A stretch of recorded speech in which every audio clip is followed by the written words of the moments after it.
We bring you greetings once again in the name of our Lord and Savior Jesus Christ, who suffered and died for us. நமக்காக பாடுபட்டு மரித்த ஆண்டவரும் இரட்சகருமாகிய இயேசு கிறிஸ்துவின் திருப்பெயரால் மீண்டுமாய் உங்களை வாழ்த்துகின்றோம். Praise God for bringing us to the last meeting of this 4-day program in commemoration of the convention of this Kanyakumari diocese and the bicentenary of Vedamanikam and Ringal Tobe ministries. அருள் திரு Ringeltaube Vedamanickam ஆகியோருடைய 200வது ஆண்டு நினைவாகவும் குமரி திருமண்டலத்தினுடைய நற்செய்தி பெருவிழாவாகவும் கொண்டாடப்படுகின்ற இந்த நற்செய்தி கூட்டங்களினுடைய 4வது நாளுக்காக ஆண்டவரை நான் துதிக்கின்றேன். This being the last meeting, I just wanted to say a few words before I move on to my message proper. இந்த கூட்டம் இறுதி கூட்டமாய் இருக்கின்றபடியினாலே செய்திக்குள் கடந்து செல்வதற்கு முன்னதாக சில வார்த்தைகளை உங்களோடு நான் பகிர்ந்து கொள்ள பிரியப்படுகின்றேன். I want to thank God and all the organizers of this program, and very especially the bishop, for having invited me to go over here to minister God's word to you during these 4 days. இந்த 4 நாட்களிலே இறை வார்த்தையை இங்கே பகிர்ந்து அளிப்பதற்கு எனக்கு வாய்ப்பளித்த ஆண்டவருக்கும் அமைப்பு குழுவினர் அனைவருக்கும், குறிப்பாக திருமண்டலத்தினுடைய பேராயர் பெருந்தகை அவர்களுக்கும் நான் நன்றி கடன் பட்டிருக்கின்றேன், நன்றி சொல்கின்றேன். For whatever blessing you received from the Lord through the ministry of God's word, give him all the glory, and as I always said, he alone is worthy. திருவசனத்தின் மூலமாக நீங்கள் பெற்றுக்கொண்ட எந்த நன்மை ஆசீர்வாதமாக இருந்தாலும் அதற்காக ஆண்டவரையே மகிமைப்படுத்துங்கள்.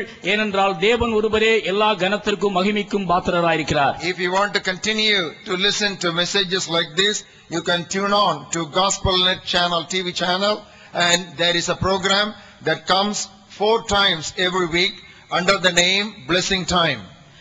இந்த விதமான திருவசன போதனைகளை நீங்கள் தொடர்ந்து கேட்க பிரியப்படுவீர்களேயானால் பிளெஸிங் டைம் என்கிற தலைப்பிலே காஸ்பல் நெட் என்கிற அலைவரிசையிலே வரக்கூடியதான தொலைக்காட்சி நிகழ்ச்சிகளை வாரத்தில் 4 முறை நீங்கள் கண்டுறலாம். It's a very convenient time for you to watch that program.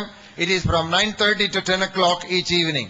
ஒவ்வொரு நாளும் இரவு 9:30 மணி முதல் 10 மணி வரை உங்களுக்கு வசதியான நேரத்திலே இந்த நிகழ்ச்சிகள் ஒலிபரப்பப்படுகின்றன. On Mondays, Wednesdays, Thursdays and Saturdays. திங்கள், புதன், வியாழன், சனிக்கிழமைகளிலே இந்த நிகழ்ச்சி வெளிவரும். And I already introduced to you my daily devotional book, Better Every Day, 432 pages of solid biblical devotional instruction. 432 பக்கங்கள் நிறைந்த Better Every Day, நாளொரு மேனி என்கிற என்னுடைய தினசரி தியான நூலை உங்களுக்கு ஏற்கனவே அறிமுகப்படுத்தி இருக்கின்றேன். அதனையும் வாசித்து பயனடையுங்கள். And there are other books written by me and my wife and also my VCDs.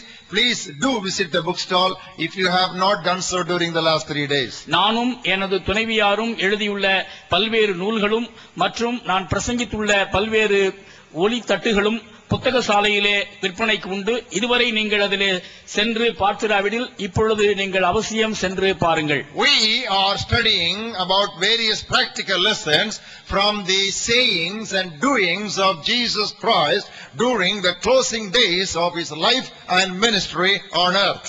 இந்த பூவுலக பயணத்திலே ஆண்டவராகிய இயேசு கிறிஸ்து தன்னுடைய இறுதி நாட்களிலே சொல்லியவைகளும் செய்தவைகளும் ஆகிய காரியங்களை குறித்து நாம் தொடர்ந்து தியானித்து வருகின்றோம். On the first evening I spoke to you on the 7 sayings of Jesus Christ from the cross, and I developed the gospel of Golgotha on that basis. முதல் நாளிலே ஆண்டவராகிய இயேசு கிறிஸ்து சிலுவையிலிருந்து திருவாய் மலர்ந்தருளிய 7 வசனங்களை குறிப்பிட்டு கொல்கதாவிலிருந்து வரும் நற்செய்தி என்ற தலைப்பிலே நான் உங்களோடு வசனங்களை பகிர்ந்து கொண்டேன். On the second day I spoke to you on the last sermon of the Lord Jesus Christ, namely on the Holy Spirit.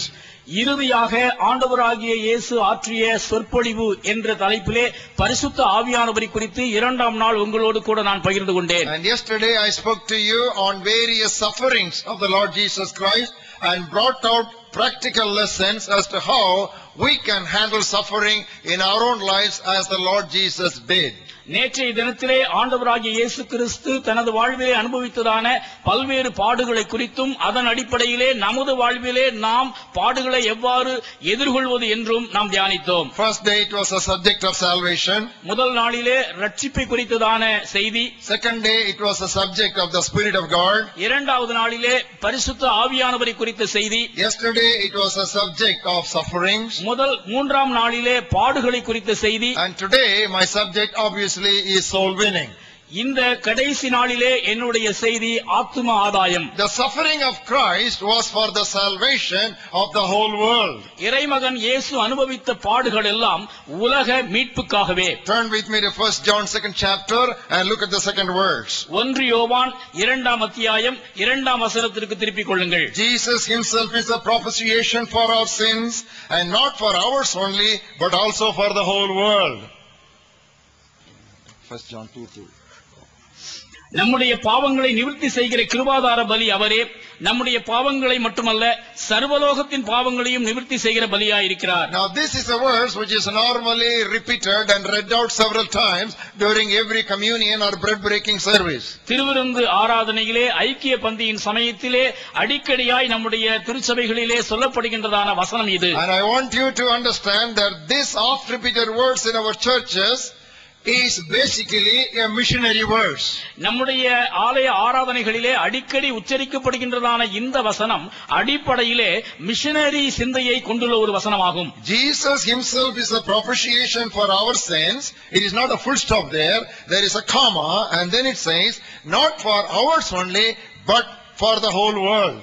நம்முடைய பாவங்களை நிவர்த்தி செய்கிற கிருபாதார பலி அவரே என்று முற்றுப்புள்ளி வைக்கப்படாமல் நம்முடைய பாவங்களை மட்டுமல்ல சர்வலோகத்தின் பாவங்களையும் என்று அது தொடர்ந்து சொல்லப்பட்டுள்ளது. That is why the Lord Jesus Christ said, when I am lifted up, I will draw all men unto myself. ஆகவேதான் ஆண்டவர் சொன்னார், நான் உயர்த்தப்பட்டிருக்கும் பொழுது அனைவரையும் என் பக்கமாய் இழுத்துக் கொள்ளுவேன். That is why when Philip saw that Ethiopian minister reading the book of Isaiah, the passage that he chose to expound was the passage concerning the suffering Messiah. ஆகவேதான் நற்செய்தியாளனாகிய பிலிப்பும் கூட அங்கே மந்திரியாகிய எத்தியோப்பிய அதிகாரியை சந்தித்த பொழுது அவனுக்கு ஆண்டவரை பற்றி எடுத்துரைப்பதற்கு ஏசாயா 53வது அத்தியாயத்தை அடிப்படையாய் தெரிந்து கொண்டார். Beginning with that scripture passage, he expounded the gospel to them, and that Ethiopian minister was instantly converted and he was baptized in water. ஏசாயா 53வது அத்தியாயத்தை மையமாய் வைத்து கிறிஸ்துவினுடைய சுவிசேஷத்தை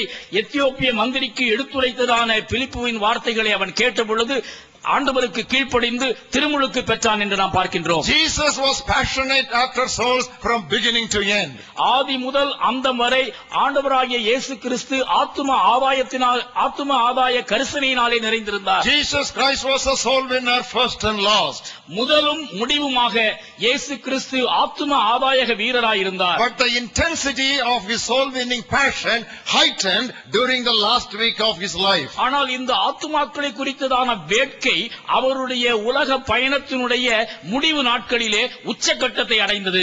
Everything that happened or every event that took place during the passion week of the Lord Jesus Christ had a lesson of practical relevance for missionary evangelism. பாடுகளின் வாரத்திலே நடைபெற்றதான ஒவ்வொரு சம்பவங்களும் அங்கே நிகழ்ந்ததான ஒவ்வொரு நிகழ்வுகளும் ஆண்டவராகிய இயேசு கிறிஸ்து ஆன்மாக்களின் மீது எத்தனை கரிசனையும் பாரமும் கொண்டிருந்தார் என்பதை நமக்கு எடுத்து இயம்புகின்றதான சாட்சிகளாகவே காணப்படுகின்றன. Today I am going to conduct a tour for all of you from Palm Sunday to Good Friday. குருத்தோலை ஞாயிறு துவங்கி பெரிய வெள்ளி வரை ஒரு சுற்றுலாவாக உங்கள் அனைவரையும் நான் என்னோடு அழைத்து செல்ல பிரியப்படுகிறேன். And I want to have 5 stopover in this tour. இந்த சுற்றுலாவிலே 5 நிறுத்தங்களை நான் வைக்க பிரியப்படுகின்றேன். I'm sorry, 7 stopover in this tour. இந்த பயணத்திலே 7 நிறுத்தங்களின் வழியாக நாம் கடந்து செல்வோம். And in each of the stopover, which is nothing but a very interesting incident, there are so many practical lessons for us for soul winning, evangelism and missionary work. இந்த பாடுகளின் வார சுற்றுலாவிலே நாம் செல்லும் பொழுது நிறுத்துகின்றதான ஒவ்வொரு நிறுத்தத்திலும் சுவாரஸ்யமாக நடைபெற்றதான ஒரு சம்பவத்தை நாம் நினைவிற்கு கொண்டு வருவோம். This message is not to bless you, but this message is to make you bleed for the souls who are perishing without hearing the gospel even once in their lifetime.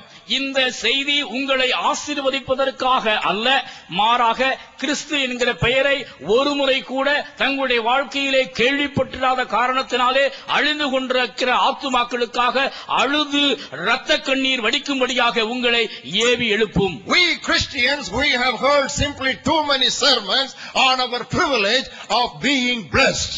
நாம் ஆசீர்வதிக்கப்படும்படியான பல்வேறு ஸ்லாக்கியங்களை குறித்ததான செய்திகளை கேட்டு கேட்டு தலை பெருத்து இருக்கின்றோம். But we are yet to hear enough about our responsibility to be a blessing. ஆனால் நாம் என்ன விதத்திலே மற்றவர்களுக்கு பொறுப்புணர்வோடு நடந்து கொள்ள வேண்டும், மற்றவர்களுக்கு ஆசீர்வாதமாக விளங்க வேண்டும் என்கிற அடிப்படையிலே கேட்டிருக்கின்றதான செய்திகள் மிக மிக குறைவு. So my message of tonight is a message of warning. It is a message of great commission. It is a message of challenge for each of you. Be ready to receive the word implanted in your heart with all meekness and openness and transparency and no bias.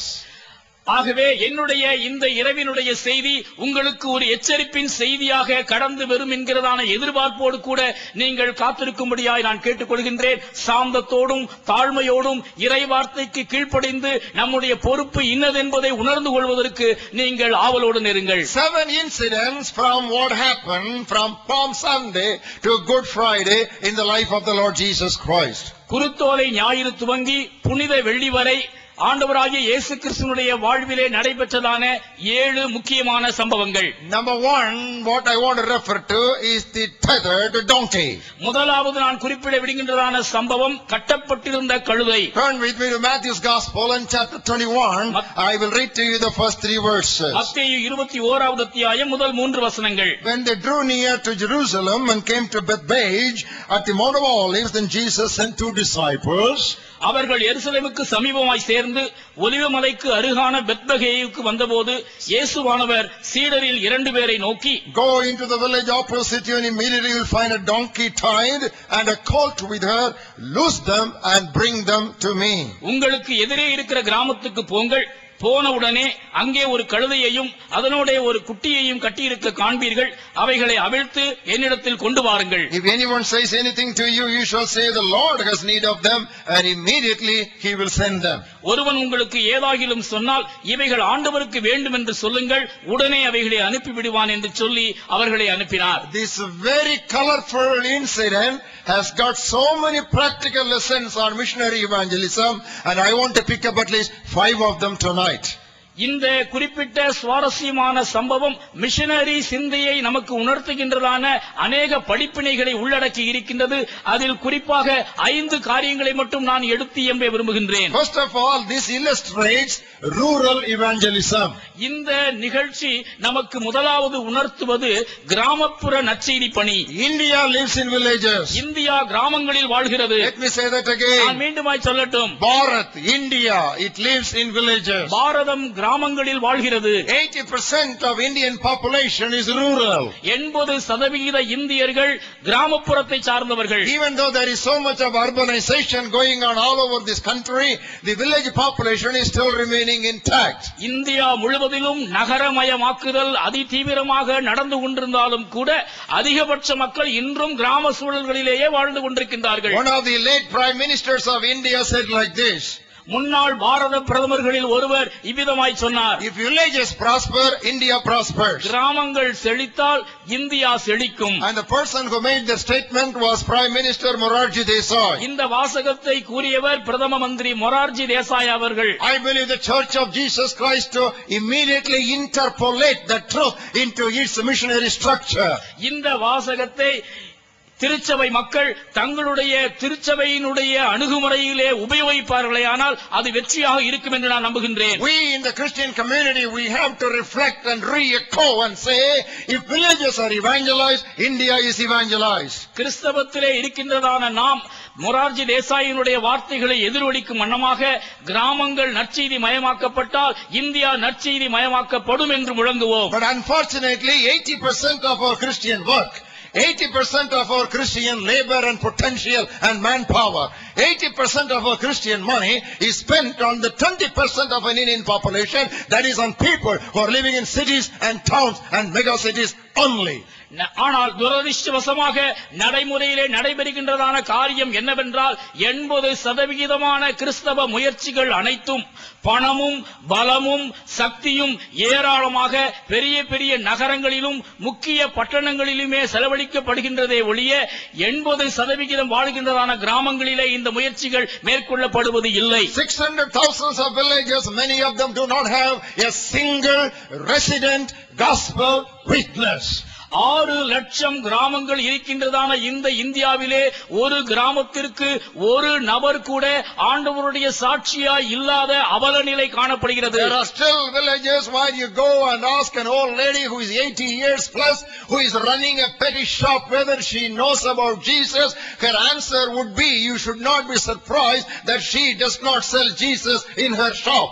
80களிலே கடை ஒன்று நடத்திக் கொண்டிருக்கின்றதான மூதாட்டி ஒருவரை ஒரு கிராமத்திலே சந்தித்து இயேசுவை குறித்து நீங்கள் கேட்பீர்களேயானால், இல்லை, இந்த இயேசுவை நாங்கள் எங்களுடைய கடைகளிலே வியாபாரம் செய்வது இல்லை என்று அறியாமையோடு கூட சொல்லுகிறார். Or you walk another few kilometers to meet a man who is 85 years old and you ask him whether he knows Jesus.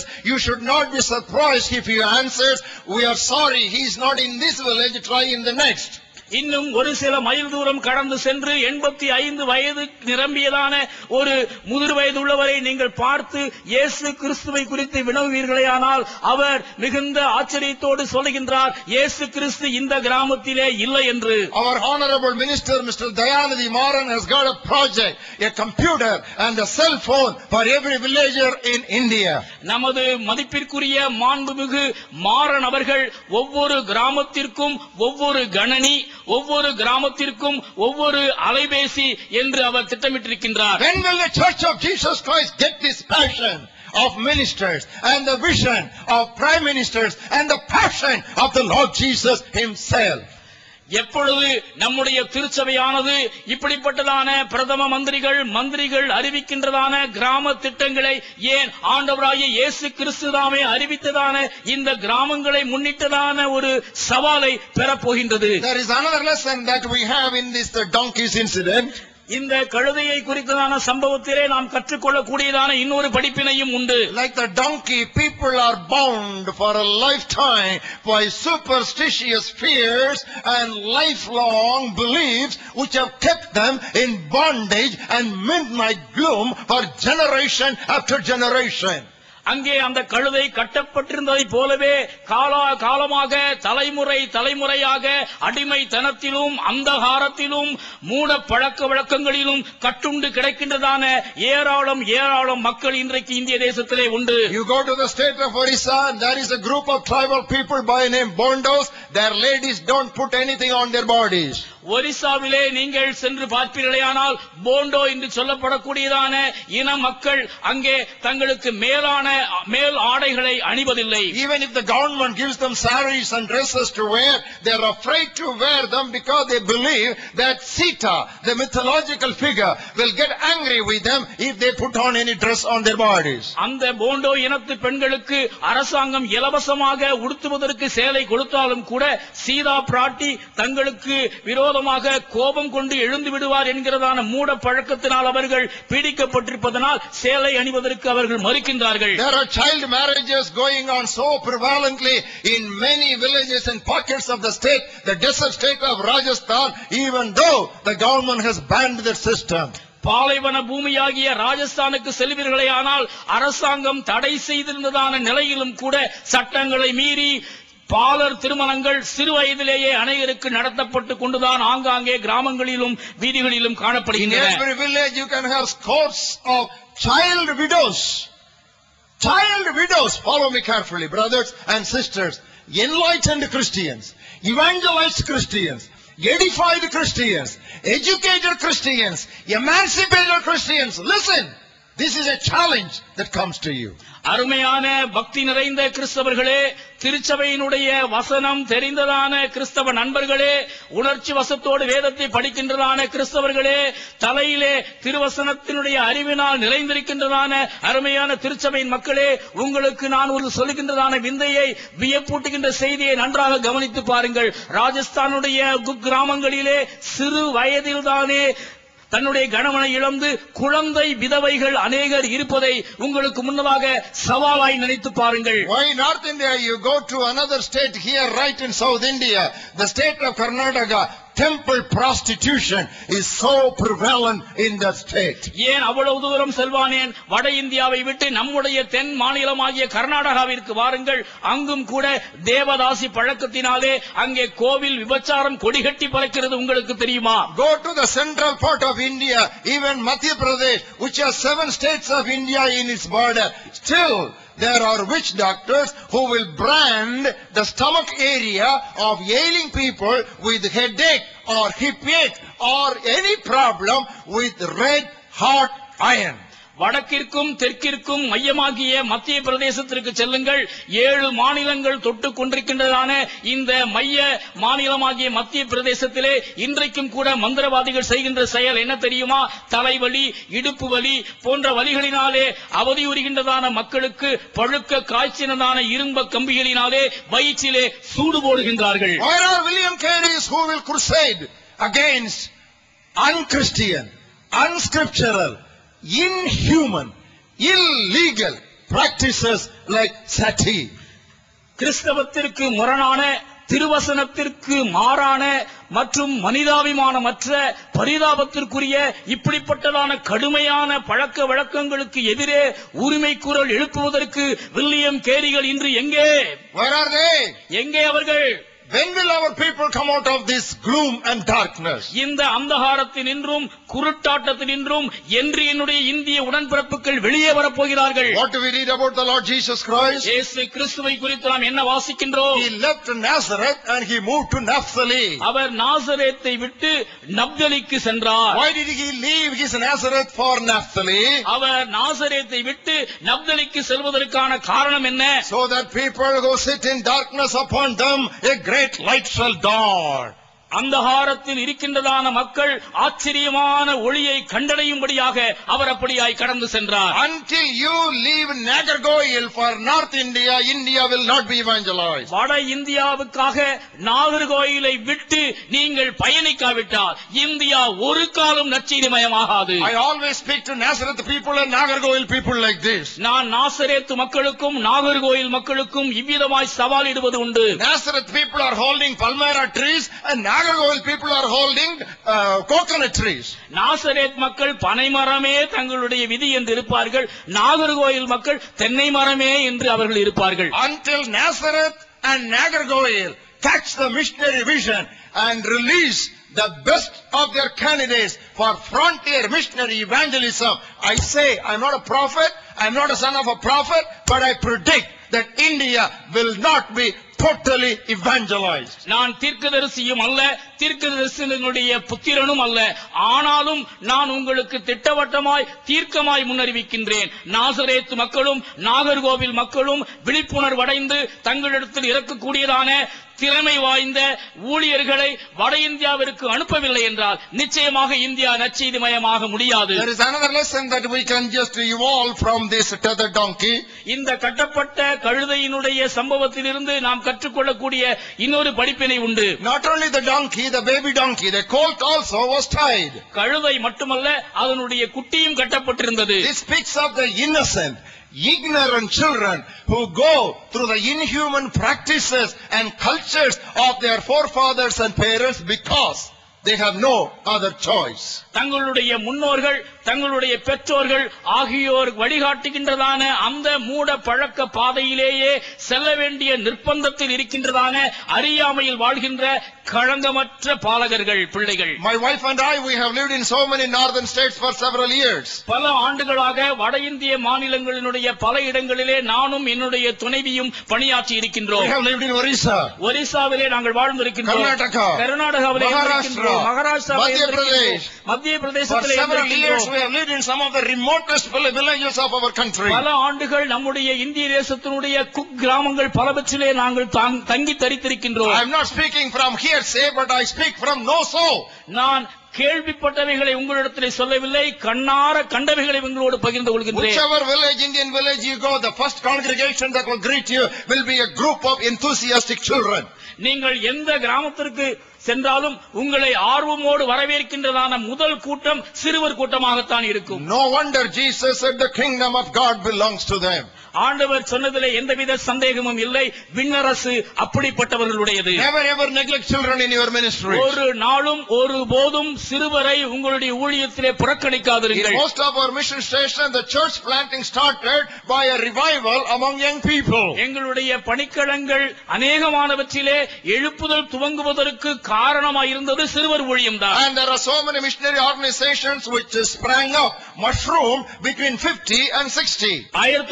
1950-60களிலே முளைத்ததான பல்வேறு மிஷனரி நிறுவனங்களுடைய கதையும் இதுதான். Most of them sprang out of the ministry of Vacation Bible School. விடுமுறை வேதாகம பள்ளியின் மூலமாக முளைத்து எழுந்ததுதான் பல missionary நிறுவனங்கள். Don't despise children.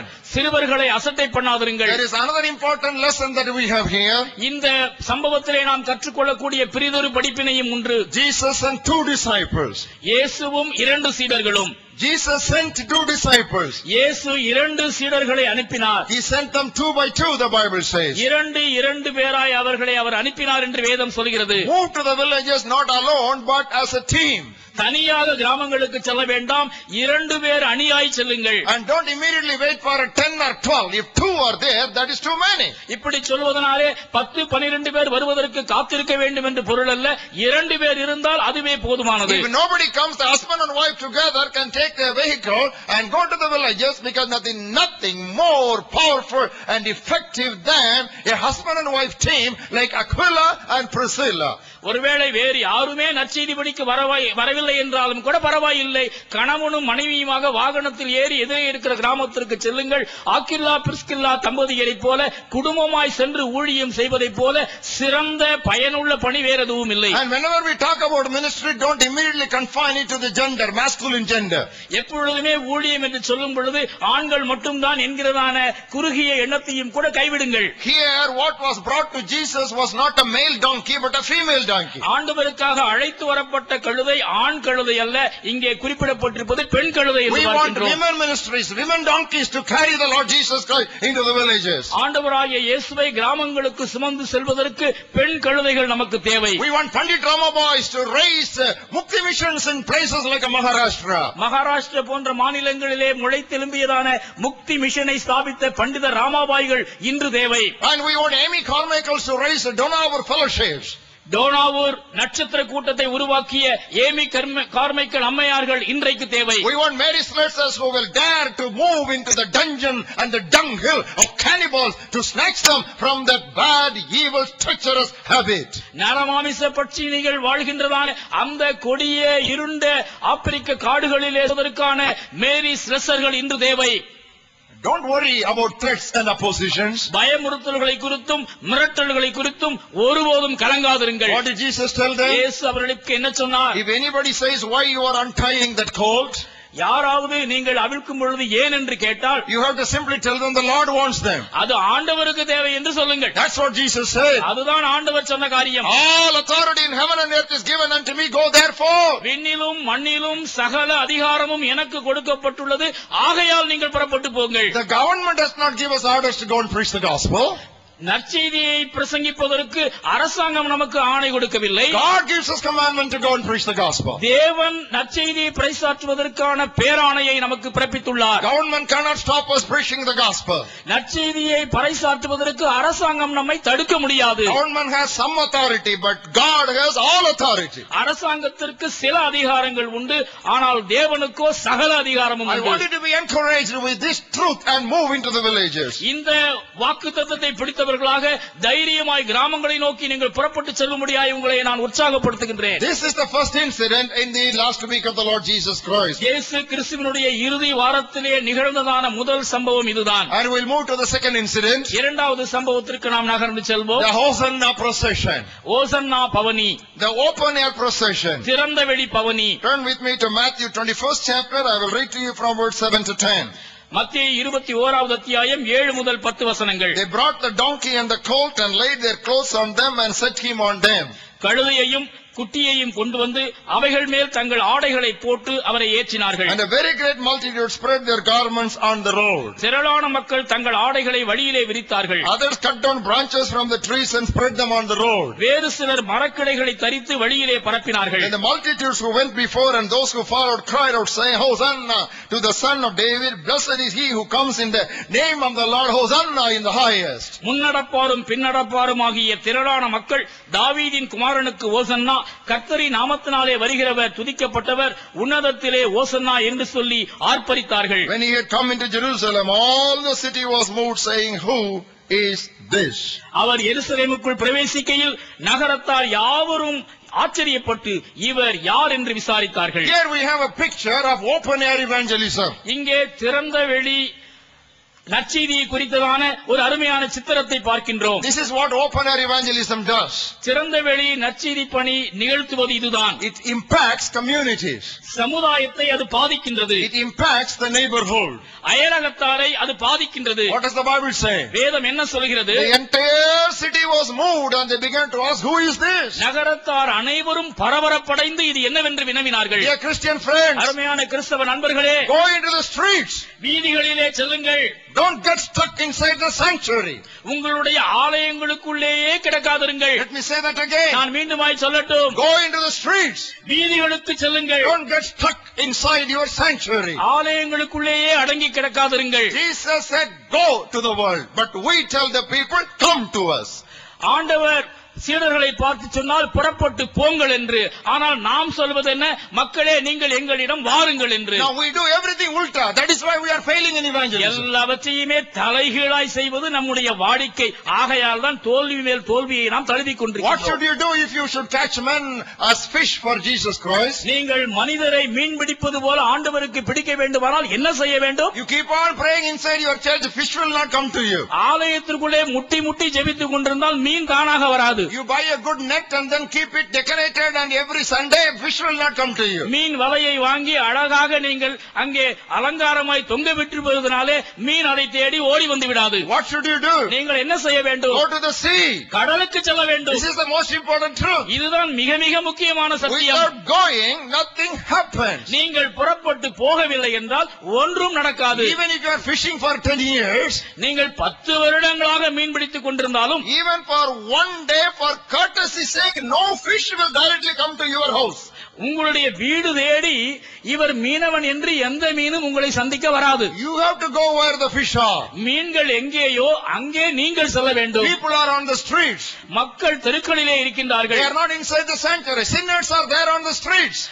பாவிகள் அங்கே வீதிகளிலே இருக்கின்றார்கள். அவர்கள் உங்களுடைய ஆலயத்திற்குள்ளே இல்லை. What is the problem today? இன்றைய பிரச்சனை என்ன?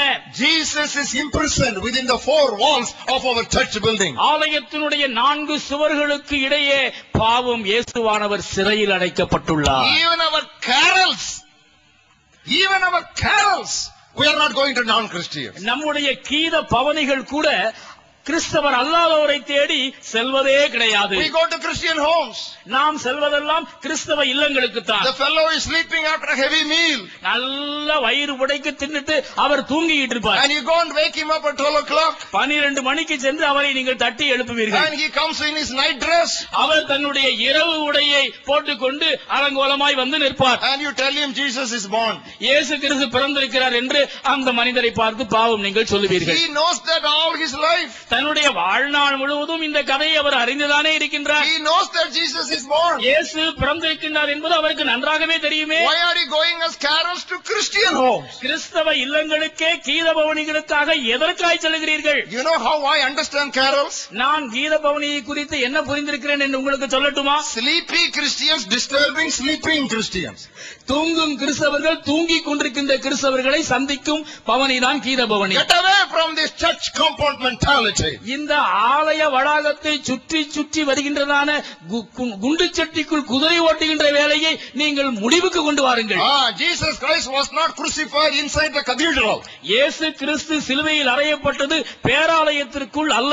He was crucified outside the city among criminals. நகரத்திற்கு புறம்பே குற்றவாளிகளின் மத்தியில் தான் தான் அவர் சிலுவையில் Follow me அறையப்பட்டார். carefully. நான் சொல்வதை நன்றாக கவனியுங்கள். Jesus was not crucified in the cathedral. பேராலயத்திலே அருள்நாதர் இயேசு சிலுவையில் அறையப்படவில்லை. He was crucified outside the city among criminals. நகரத்திற்கு புறம்பே கொலையாளிகள் மத்தியிலே அவர் கொலை செய்யப்பட்டார். What does the Bible say? வேதம் என்ன சொல்கிறது? Let us also go with him, bearing his reproach outside the city. நாமும் நிந்தையை சுமந்து பாளையத்திற்கு புறம்பே அவரோடு போவோம். Yeah, brothers and sisters, he who has an ear, let him hear what the Spirit speaks to the Christians of Nagargoil tonight. அருமையான சகோதர சகோதரிகளே, ஆவியானவர் நாகர்கோயில் கிறிஸ்தவர்களுக்கு சொல்லுகின்றதை காதுள்ள எவனும் கேட்க கடவன். Go on gospel processions whenever possible. எப்பொழுதெல்லாம் முடியுமோ அப்பொழுதெல்லாம் நற்செய்தி பவனியை உங்களுடைய நகரத்திலே நிகழ்த்துங்கள். Small groups going and standing in street corners and marketplaces, nobody can object you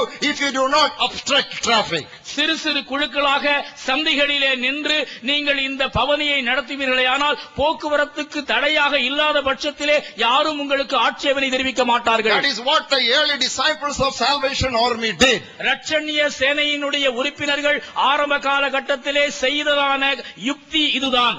Get out of your meeting place and get into the marketplace. கூட்டமாக கூடுகின்றதான இடத்தை விட்டு வெளியே வந்து கூட்டங்கள் இருக்கின்ற இடத்திற்கு புறப்பட்டு செல்லுங்கள். Let me say that again. நான் மீண்டும் இதை சொல்லட்டும். I have deliberately chosen these words so that I can nail these words on your hearts. நான் இந்த வசனத்தை மிகவும் கணக்கிட்டு தெரிந்து கொண்டதற்கான காரணம் உங்களுடைய மனதிலே பசுமரத்தாணியாக இதனை பதிய வைப்பதற்காகவே. Leave your meeting places and move into the marketplaces.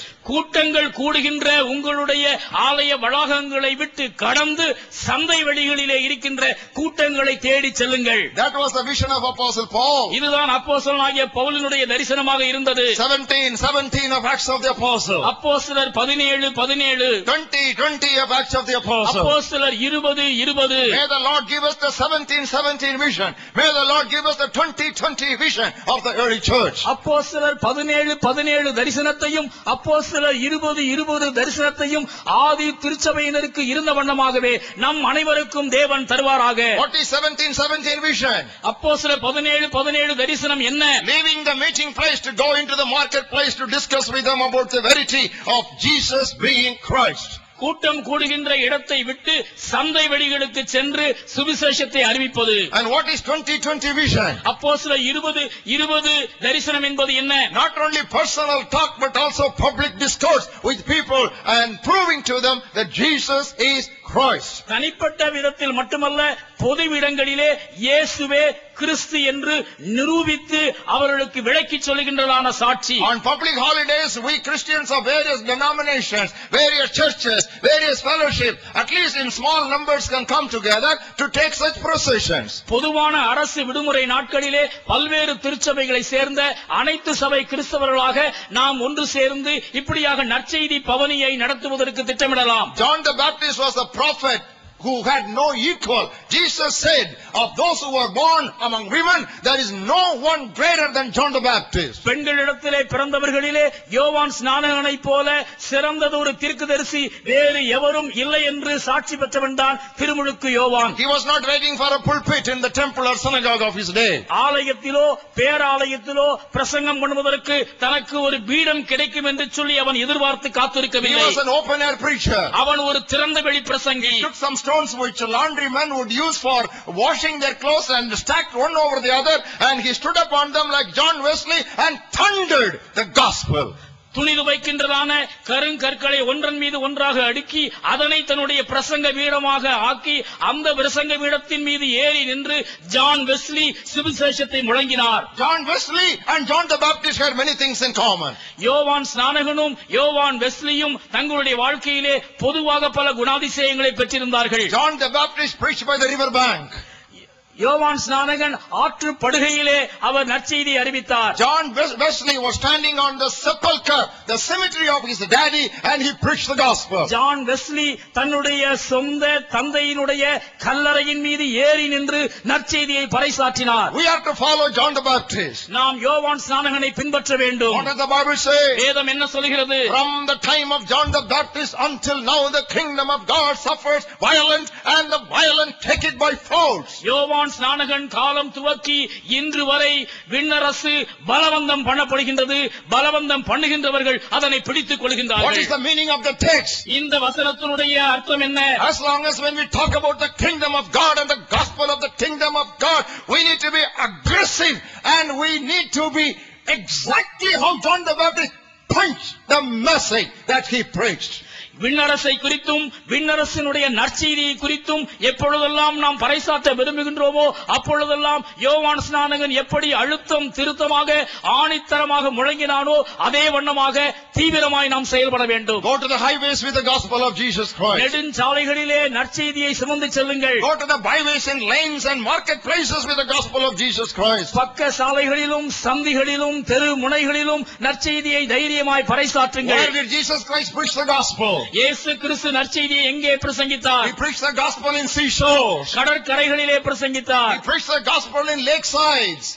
ஏரி கரையோரங்களிலே அவர் நற்செய்தியை பறைசாற்றினார். He preached the gospel in mountainsides. மலைகளிலே our முழங்கினார். He preached the gospel in cemeteries and sepulchres. கல்லறைகளிலும் கல்லறை தோட்டங்களிலும் அவர் பிரசங்கித்தார். Why did he choose those places to preach the gospel? இவ்விதமாய் பல்வேறு இடங்களை அவர் தெரிந்து கொண்டதற்கான காரணம் என்ன? He wanted to reach the lost. தொலைந்து போனவர்களை தேடும்படியாய் அவர் விரும்பினார். He wanted to reach the last. காணாமற் போனவர்களை கண்டுபிடிக்க அவர் பாடுபட்டார். He wanted to reach the least.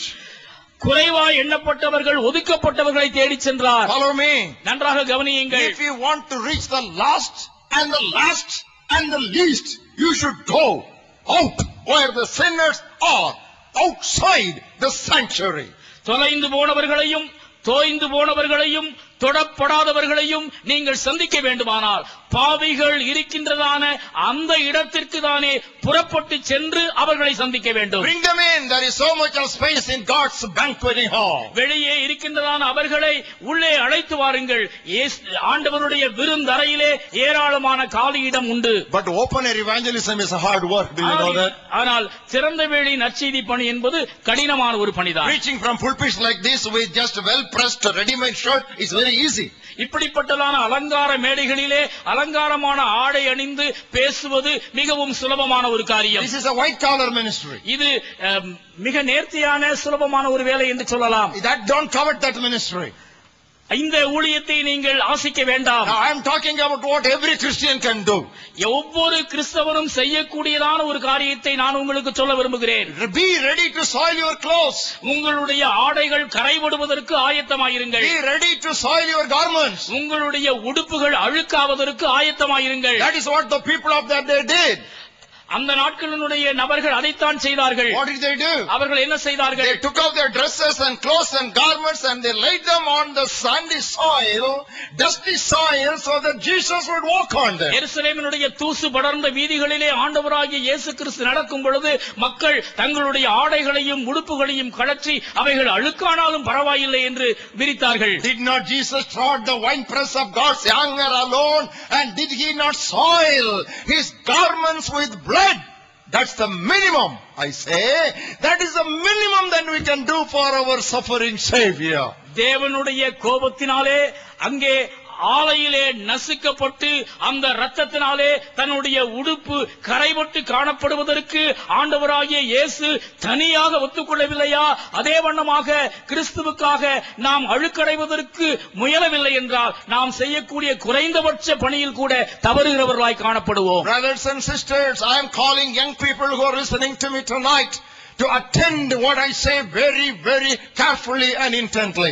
அருமையான சகோதர சகோதரிகளே, இந்த மாலை வேளையிலே உங்களோடு கூட பேசிக் கொண்டிருக்கிறதான இந்த நேரத்தில் தானே குறிப்பாக வாலிப சகோதர சகோதரிகளை நான் சொல்லுவதாய் கவனமாய் கேட்கும்படியாய் நான் வேண்டுகின்றேன். You are all multi-talented, you are all multifaceted, you are all multi-skilled. Use them to manifest the glory of the cross. பல விதங்களிலே திறமை படைத்தவர்களாக, ஆக்கப்பூர்வமான தாளந்துகள் நிறைந்தவராக, விவேகம் உள்ளவர்களாக நீங்கள் காணப்படுகின்ற பயன்படுத்துகின்றீர்கள். இந்த திறமைகளை எல்லாம் ஆண்டவருக்காக பயன்படுத்துங்கள். Make bright and brilliant and flashy banners with the gospel slogans. அருமையான நற்செய்தி வாசகங்கள் அடங்கிய வண்ண வண்ண பளிச்சிடும் அட்டைகளை ஆயத்தப்படுத்துங்கள். Artwork is the gift of the Holy Spirit. பரிசுத்த ஆவியானவரால் அருளப்பட்டதான அருட்கொடைகளில் ஒன்று புதுமையான கலைத்திறன். Now that is how God filled Bezalel with the artwork, the gift of artwork by the Spirit.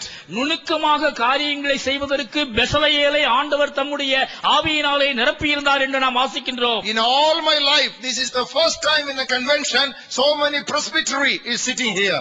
என்னுடைய வாழ்நாளிலே எனக்கு முன்னதாக அமர்ந்திருக்கின்றதான இத்தனை திரளான போதகர்களை நான் இப்பொழுதுதான் முதன்முறையாக பார்க்கின்றேன். Of course I have addressed a gathering of 1000, 2000, 3000 clergy separately, but in a common congregation to see so many pastors, I am very encouraged and humbled. 1000, 2000, 3000 போதகர்கள் அடங்கியதான போதகர் கருத்தரங்குகளிலே நான் தனியாக பிரசங்கித்திருக்கின்றேன்.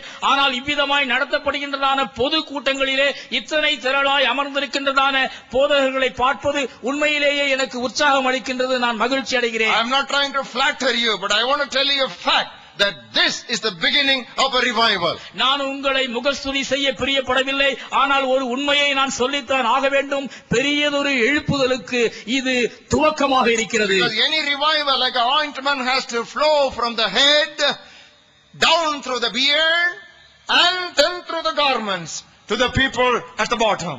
ஏனென்றால் எந்த ஒரு எழுப்புதலும் ஆரோனின் சிரசில் ஊற்றப்பட்டு அவனுடைய தாடிகளில் வழிந்து அவனுடைய அங்கிகளில் இறங்கி முடிவாக மக்களிடத்தில் போய் சேர வேண்டும். That is always God's method, and I thank God for the effort they have taken by your bishop and leadership for this kind of an arrangement. இதுதான் எப்பொழுதுமே தேவனுடைய முறையாக இருக்கின்றது. இந்த விதத்திலே இப்படிப்பட்டதான ஒரு முயற்சியை சிறப்பாக வெற்றியோடு கொண்டு வருவதற்கு காரணமாயிருந்த பேராயர் அவர்களையும் திருமண்டல தலைவர்களையும் நான் அதிகமாய் பாராட்டுகின்றேன். And I want to plead with you, and if necessary I will beg of you, dear pastors, to encourage your youngsters, motivate your youngsters, propel your youngsters into creative artistic work to celebrate the glories of the gospel of Jesus Christ. அருமையான போதகர்களே, உங்களை நான் மிகவும் மன்றாடி கேட்டுக் கொள்கின்றேன். ஏன் கெஞ்சி உங்களிடத்திலே நான் வேண்டிக் கொள்கின்றேன். உங்களுடைய சபையினுடைய இளைஞர்களையும் நங்கையர்களையும் கலைத்திறனிலே நீங்கள் ஆர்வம் ஊட்டி உற்சாகமடைய செய்து கிறிஸ்துவினுடைய நற்செய்தியை மிக அலங்காரமான விதத்திலே எடுத்துரைப்பதற்கு அவர்களை பயன்படுத்துங்கள். Don't kill their creativity by your conservatism. உங்களுடைய பாரம்பரிய முறைகளினாலே அவர்களிடத்தில் காணப்படுகின்றதான புதுமை உணர்வுகளை நசுக்கி போடாதீர்கள். Give them lot of liberty and space for developing their originality. தங்களுடைய மூல திறமைகளை பயன்படுத்துவதற்கு அவர்களுக்கு சுதந்திரமும் சுயாதீனமும் நீங்கள் கொடுங்கள். Jesus simply asked them to bring the colt and the donkey. ஆண்டவர் கழுதையையும் கழுதை குட்டியையும் அவிழ்த்து வர அவர்களிடத்திலே பணித்தார். But he never told them to spread the garments, their blazers and their blankets on the road. ஆனால் போகின்ற வழியிலே ஆடைகளையும் உடுப்புகளையும் மரக்கிளைகளையும் பரப்புவதற்கு அவர் சொல்லவில்லை. Throwing off the blazers and blankets and branches on the street was the people's original idea. அங்கே வீதிகளிலே ஆடைகளையும் உடுப்புகளையும் விரித்து அந்த பவனியை கோலாகலமாக மாற்றியது மக்களுடைய ஆர்வமான ஈடுபாடு. Youth may make mistakes. Who does not make mistakes? Youth make mistakes. Adults make blunders.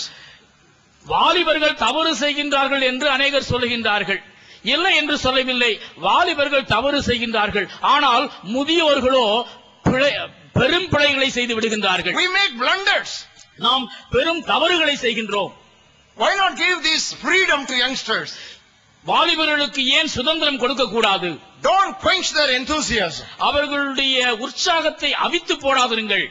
That is what the religious people of that day did to the Lord Jesus Christ. அந்த நாட்களினுடைய மார்க்க உலகம் ஆண்டவராகிய இயேசு கிறிஸ்துவுக்கு அதைத்தான் செய்தது. The children and young people were shouting, Hosanna, Hosanna. They were liberated, praising the Lord. இளைஞர்களும் சிறுவர்களும் ஓசன்னா ஓசன்னா என்று துள்ளி குதித்து ஆர்ப்பரித்தார்கள். And what did the religious leaders of that day do? அப்பொழுது மார்க்க தலைவர்கள் அவர்களை பார்த்து என்ன சொன்னார்கள்? Pastor, please ask them to be silent.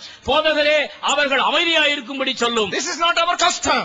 இது எங்களுடைய பாரம்பரியம் This is அல்ல. not our culture. இது எங்களுடைய கலாச்சாரம் அல்ல. This is not our principle. இது எங்களுடைய கொள்கை அல்ல. We are not used to this kind of worship. இப்படிப்பட்டதான தொழுகைக்கு நாங்கள் பழக்கப்பட்டவர்கள் அல்ல. So they asked Jesus to stop them.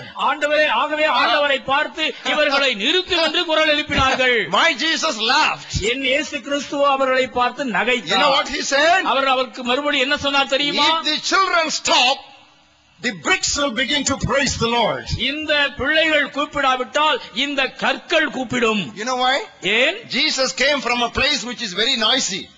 ஆண்டவர் அதி சப்தம் நிறைந்த ஒரு இடத்திலிருந்து இறங்கி வந்தார். I want to give a homework for you. நான் உங்களுக்கு ஒரு வீட்டு பாடம் கொடுக்க பிரியப்படுகின்றேன். Read through the book of Revelation when you get back home. வீட்டிற்கு சென்றவுடன் வெளிப்படுத்தின விசேஷ நூலை வாசித்து பாருங்கள். There is one statement like this. அங்கே ஒரு வாசகம் இவ்வாறு வருகின்றது. There was half an hour of silence in heaven. பரலோகத்திலே அரை மணி நேர அமைதி உண்டாயிற்று. What does it mean? அதனுடைய பொருள் என்ன? Silence is rare in heaven. பரலோகத்திலே அமைதி என்பது காணப்படாத அபூர்வமான So காரியமாகும். if you are allergic to noise, you better get used to it, otherwise you will find it uncomfortable when you go there. சப்தம் என்றாலே உங்களுக்கு பிடிக்காது என்று காதை நீங்கள் அடைத்துக் கொள்வீர்கள் என்றால் பரலோகத்திற்கு வருவதற்கு உங்களுக்கு மிகவும் கஷ்டம். ஆகையால் இந்த ஆரவாரத்திற்கு உங்களை பழக்கிக் கொள்ளுங்கள். We want young people to be excited. We want our young people to be exuberant. We want our young people to be enthralling. We want our young people to be exhilarating. நம்முடைய வாலிபர்கள் ஆரவாரிக்கவும் ஆர்ப்பரிக்கவும் கிளர்ந்து எழவும் கோஷமிடவும் முழக்கமிட்டு குதிக்கவும் நாம் அவர்களை விட்டுவிட வேண்டும். I am standing here because of two great pastors. நான் இங்கே நிற்பதற்கு காரணம் இரண்டு பெரிய போதகர்கள். One is Reverend K.S. Abraham of Tinnevelly Diocese. Tirunelveli திருமண்டலத்தை சேர்ந்த அருள் திரு K.S. ஆபிரகாம் அவர்கள். He later joined Friends Missionary Prayer Band. அவர் பின் நாட்களிலே நண்பர் சுவிசேஷ ஜெப குழுவிலே இணைந்தார். The other one was Reverend P. Jebamani. இன்னொருவர் அருள் திரு பி ஜெபமணி ஆவார். He was the elder brother of Brother P. Samuel. சகோதரன் பி சாமுவேல் அவர்களுடைய மூத்த சகோதரன் ஆவார். Both of them were presbyters in the Nazareth church. Nazareth ஆலயத்திலே இவர்கள் இருவரும் குருவானவர்களாக இருந்தார்கள். That is the time I was born again. அப்பொழுதுதான் நான் மறுபிறப்பு அனுபவத்திற்குள் வந்தேன். So I told these two pastors my experience with Christ. ஆண்டவரோடு நான் அனுபவித்ததான காரியத்தை இரண்டு போதகர்களிடத்திலும் நான் பகிர்ந்து கொண்டேன். They put me in the front of dawn preaching. அவர்கள் காலை நேர நற்செய்தி பணியிலே என்னை முன்னிறுத்தினார்கள். And they took me wherever they went for evangelism. எங்கெங்கெல்லாம் நற்செய்தி பணிக்காக அவர்கள் சென்றார்களோ அங்கெல்லாம் என்னை அவர்கள் உடன் அழைத்து சென்றார்கள். They said, "Thambi, you speak. Thambi, you shout. Thambi, you just lead the people." தம்பி நீங்க பேசுங்க, தம்பி நீ பேசு, தம்பி நீ செய்தி கொடு என்று என்னை அவர்கள் முன்னுக்கு தள்ளினார்கள். Do you think Reverend K.S. Abraham and Reverend P. Jebamani ever thought that they were encouraging and preparing a spokesman for this generation when they were encouraging me?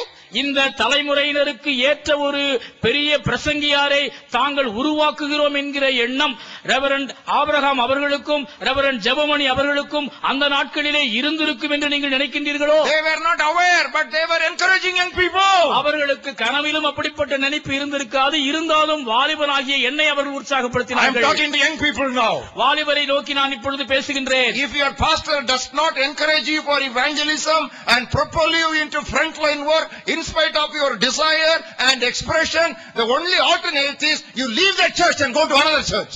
உங்களுடைய சபை போதகர் நற்செய்தி பணியிலே உங்களை உற்சாகப்படுத்த தவறுவாரே ஆனால் உங்களுடைய போதகர் உங்களுடைய வாஞ்சையை நற்செய்தி பணியிலே அபித்து போடுகிறவராய் இருப்பாரே ஆனால் உங்களுக்கு வேறு வழியே இல்லை. அந்த சபையை விட்டு நீங்கள் வெளியே வாருங்கள். I am telling the truth. நான் உண்மையை உங்களுக்கு விளம்புகின்றேன். Because we are in the last hour.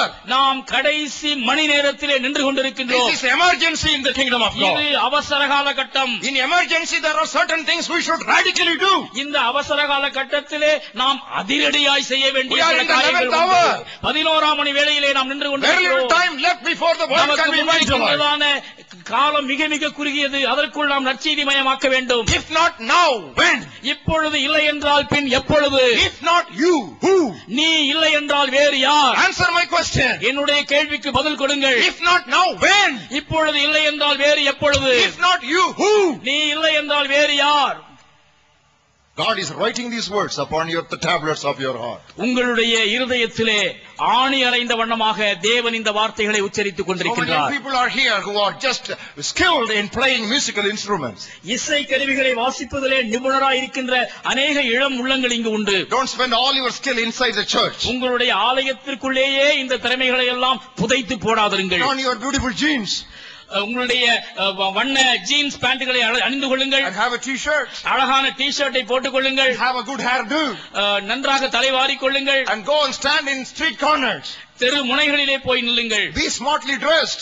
நீங்கள் மிக எடுப்பாக உடை அணிந்து கொள்ளுங்கள். And play your guitar there. அங்கே நின்று கொண்டு உங்களுடைய கிட்டாரை வாசியுங்கள். மேண்டலினை எடுத்து வாசியுங்கள். Why not? You can even play your mouth organ there. உங்களுடைய மவுத் ஆர்கனை எடுத்து சந்தியிலே வாசியுங்கள். The only musical instrument I know how to play is tambourine.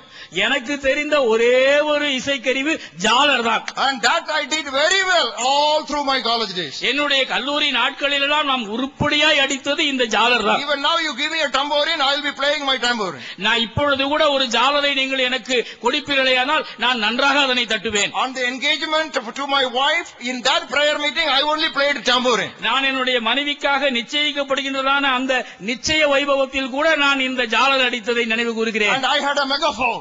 எனக்கு ஒரு மெகாபோன் உண்டு. It was not a battery megaphone, it was a tin sheet megaphone. அது மின்சார உதவியால் இயங்குகின்றதான ஒரு மைக் அல்ல, ஒரு தகர டப்பாவினாலே செய்யப்பட்டதான ஒரு megaphone. And every week I went to villages. நான் ஒவ்வொரு வாரமும் கிராமங்களுக்கு செல்வேன். I went to streets and shouted aloud with that tin megaphone. அந்த தகர டப்பாவாகிய ஒலிபெருக்கியை வைத்துக் கொண்டு தெருமுனைகளிலே நான் கூவுவேன். My Bible says, வேதம் சொல்கிறது, be faithful in small things, God will exalt you to great things. கொஞ்சத்திலே உண்மையா இருந்தால் அநேகத்தின் மேல் உன்னை அதிகாரியாக வைப்பேன். I was faithful with a tin megaphone and God has put me today before a sure microphone.